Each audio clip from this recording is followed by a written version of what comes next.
Hello दोस्तों, welcome to my channel. मैं नेहा सिंह। हम लोगों ने लास्ट टाइम पढ़ा था विशेषण एवं विशेष्य के बारे में। आज हम पढ़ेंगे विशेषण के भेद के बारे में। तो ठीक है, हम विशेषण को 3 तरीके से कैटेगराइज कर सकते हैं। पहला है हमारा प्रयोग के आधार पर विशेषण के भेद। तो प्रयोग के आधार पर विशेषण के भेद कितने होते हैं? 4 प्रकार के होते हैं। फिर सेकंड आता है हमारा स्थान के आधार पर विशेषण के भेद। तो दोस्तों स्थान के आधार पर विशेषण के भेद होते हैं 2 प्रकार के। और तीसरा है हमारा तुलना के आधार पर विशेषण के भेद या विशेषण की अवस्थाएं। तो ये तुलना के आधार पर विशेषण के भेद या विशेषण की अवस्थाएं 3 प्रकार की होती हैं। ठीक है। और एग्ज़ाम में कई बार हमारे क्वेश्चन आता है, मतलब सिंपल ही क्वेश्चन आता है कि विशेषण की कितने भेद होते हैं। तो हमारा आंसर होगा विशेषण के 4 भेद होते हैं। ठीक है। पहला आ जाता है प्रयोग के आधार पर विशेषण के प्रकार। ठीक है। तो प्रयोग के आधार पर विशेषण के कितने प्रकार होते हैं अभी बताया था मैंने। प्रयोग के आधार पर विशेषण के 4 प्रकार होते हैं। पहला है हमारा गुणवाचक विशेषण, दूसरा है हमारा संख्यावाचक विशेषण, तीसरा है हमारा परिमाणवाचक विशेषण और चौथा है हमारा सार्वनामिक विशेषण। हम लोग एग्ज़ाम में कंफ्यूज हो जाते हैं कि हमारे कौन कौन से प्रयोग के आधार पर कौन कौन से विशेषण हैं। तो उसकी ट्रिक दी गई है GSPPS। ठीक है। जी मीन्स गुणवाचक विशेषण, एस से आ जाएगा आपका संख्यावाचक विशेषण और पी से आ जाएगा हमारा परिमाणवाचक विशेषण और एस से आ जाएगा हमारा सार्वनामिक विशेषण। ये ट्रिक है। ट्रिक के बेसिस पे आपको याद रहेगा विशेषण के प्रकार। चलिए फ्रेंड्स, इन जो हमारे विशेषण के प्रकार हैं इन्हें थोड़ा अंदर से गहराई से जानते हैं। ठीक है। इनमें क्या क्या आता है। तो पहला आता है हमारा गुणवाचक विशेषण। तो गुणवाचक विशेषण में क्या होगा? जो संज्ञा सर्वनाम के गुणों की विशेषता बताता हो वह गुणवाचक विशेषण कहलाता है। अब संज्ञा में क्या क्या आता है? किसी व्यक्ति का नाम हो गया, किसी वस्तु का नाम हो गया, ठीक है, किसी स्थान का नाम हो गया। तो यह सब क्या है? संज्ञा है। और सर्वनाम क्या हो गया? जो इनको संज्ञाओं को इंडिकेट करने के लिए जो वर्ड्स यूज़ किए जाते हैं उन्हें सर्वनाम कहते हैं।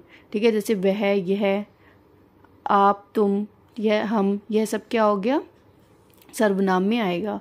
तो इन सब की जो विशेषता बताता हो वह क्या है? गुणवाचक विशेषण कहलाता है। अब गुणों में क्या क्या आता है? गुणों में व्यक्ति की अवस्थाएं आ सकती हैं। ठीक है।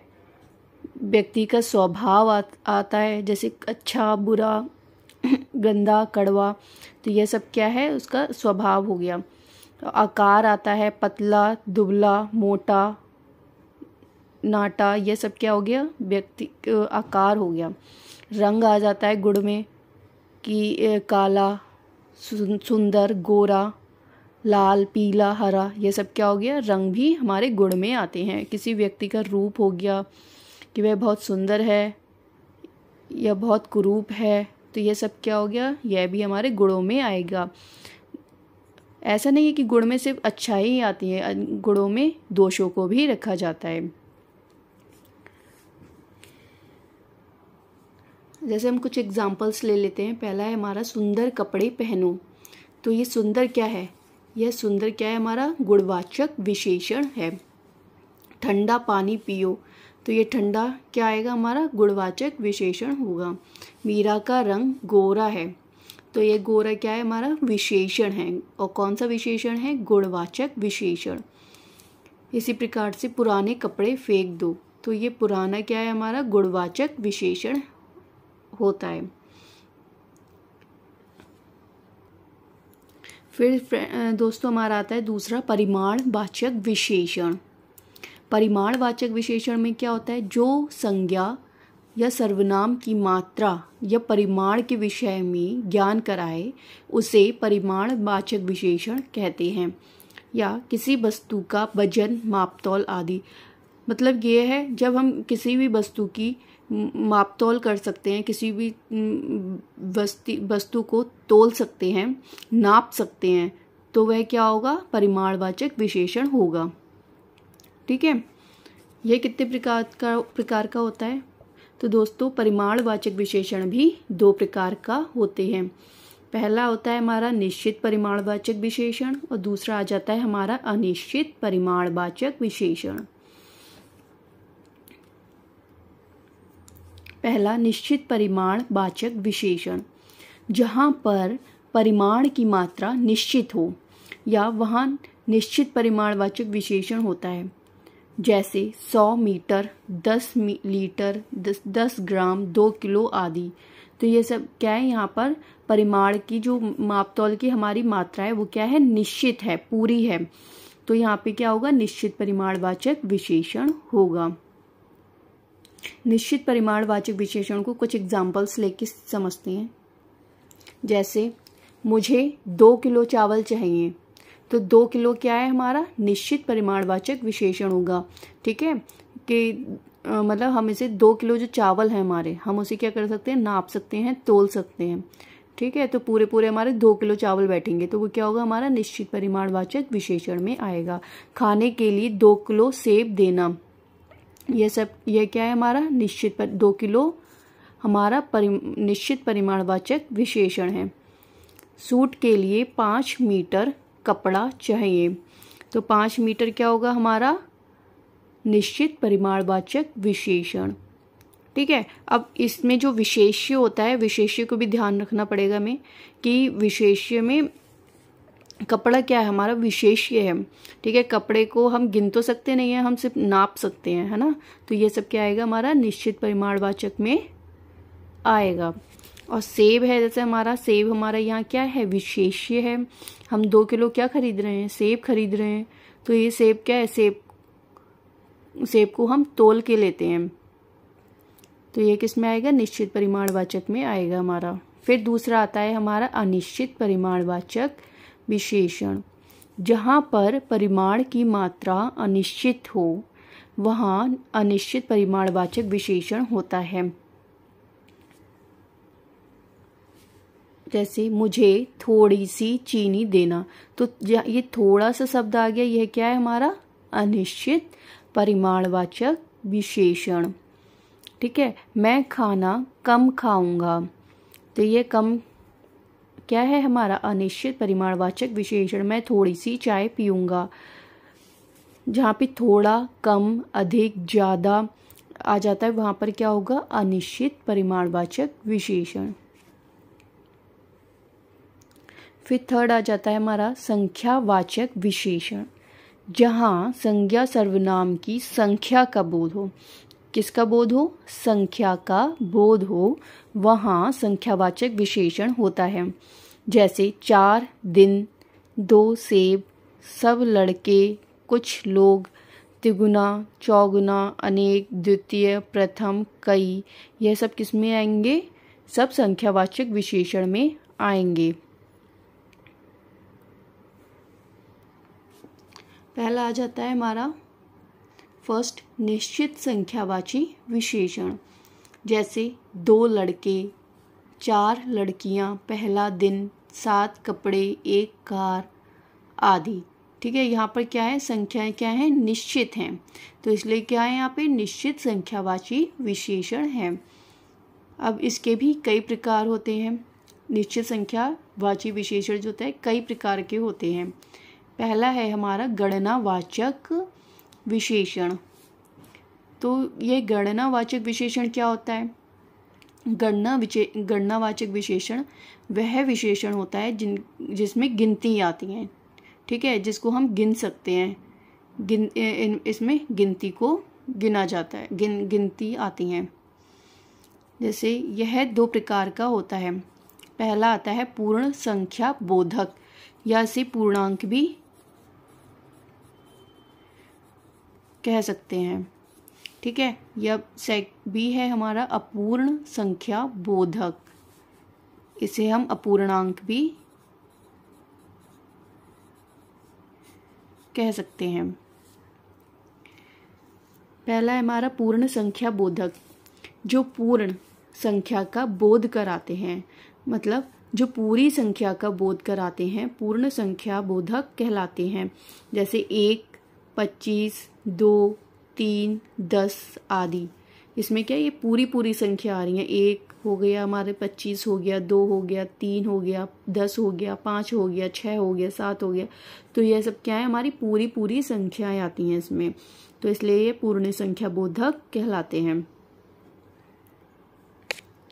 फिर दूसरा आता है हमारा अपूर्ण संख्या बोधक, जो पूर्ण संख्या का बोध नहीं कराते हैं, अपूर्ण संख्या बोधक कहलाते हैं। मतलब जिसमें आधी संख्याओं को इंक्लूडेड किया जाता है, वहाँ पे अपूर्ण संख्या बोधक होती हैं या अपूर्णांक होते हैं।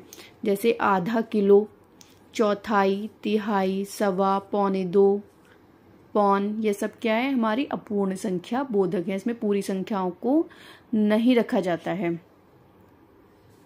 फिर हमारा गणनावाचक विशेषण के बाद आता है हमारा क्रमवाचक विशेषण। क्रमवाचक विशेषण में क्या होता है, जिन शब्दों से संख्या के क्रम में आने का पता चलता है वहाँ क्रमवाचक विशेषण होता है। जैसे पहली, दूसरी या पहला, दूसरा, प्रथम, द्वितीय, पंचम आदि। ये सब क्या है, हमारे क्रमवाचक विशेषण होते हैं। ठीक है, जैसे राहुल ने अपनी कक्षा में प्रथम स्थान प्राप्त किया, तो ये प्रथम क्या होगा हमारा, प्रथम हमारा क्या होगा, क्रमवाचक विशेषण होगा। फिर आता है हमारा क्रमवाचक विशेषण के बाद आवृत्तिवाचक विशेषण। जिन शब्दों से संख्या की आवृत्ति का पता चले वहाँ आवृत्तिवाचक विशेषण होता है। ठीक है, जैसे वह तुमसे चौगुना वजन उठाता है, तो ये चौगुना क्या हो गया, हमारा आवृत्तिवाचक विशेषण हो गया। सोहन तुमसे दुगनी मेहनत करता है, तो ये दुगनी क्या हो गया, आवृत्तिवाचक विशेषण हो गया। ठीक है, जहाँ पे दुगनी, तिगनी, चौगनी आता है वहाँ पर आवृत्तिवाचक विशेषण होता है।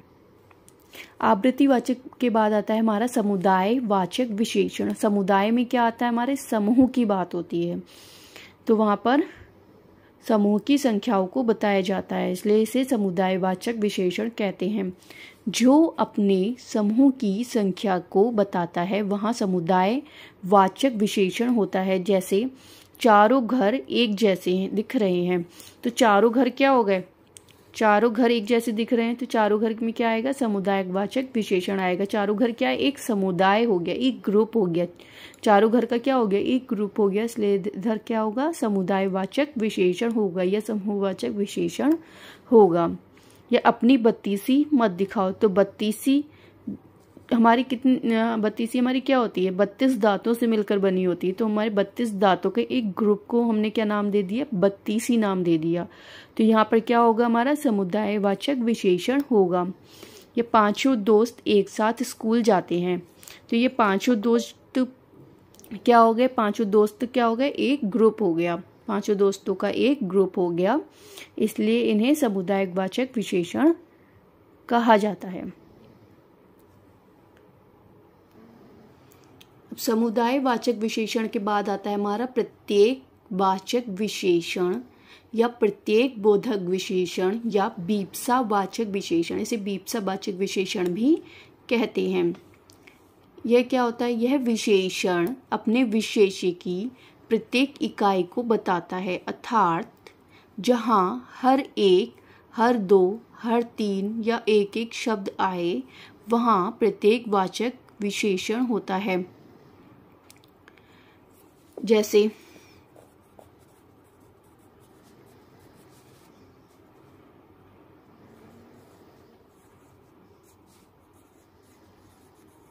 हर एक को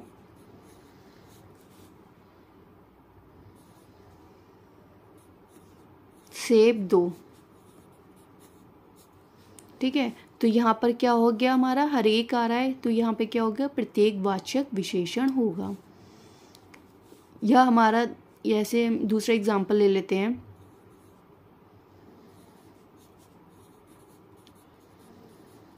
हर दूसरा व्यक्ति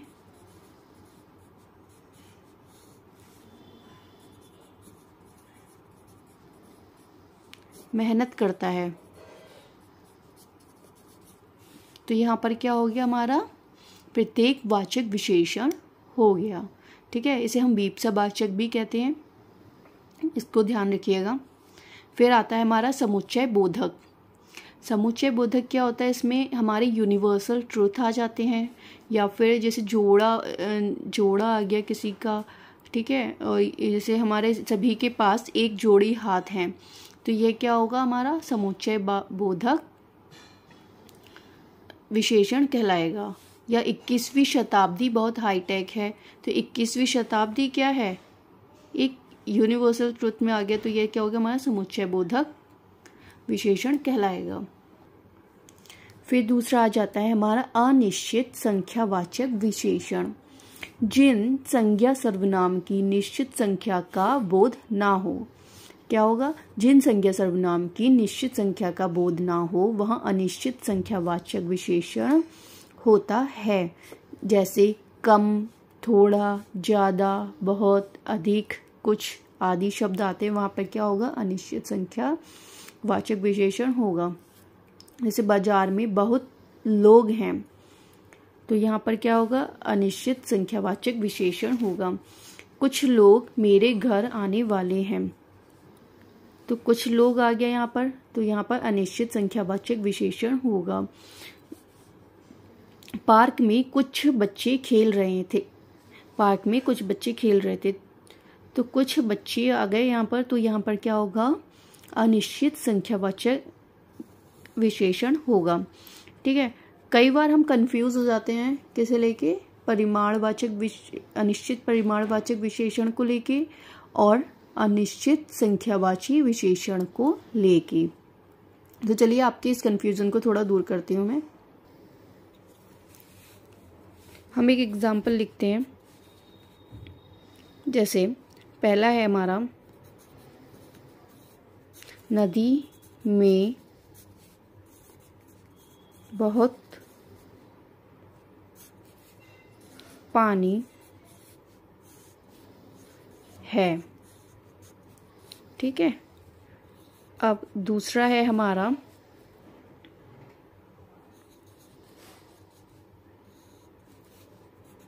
घर में कुछ लोग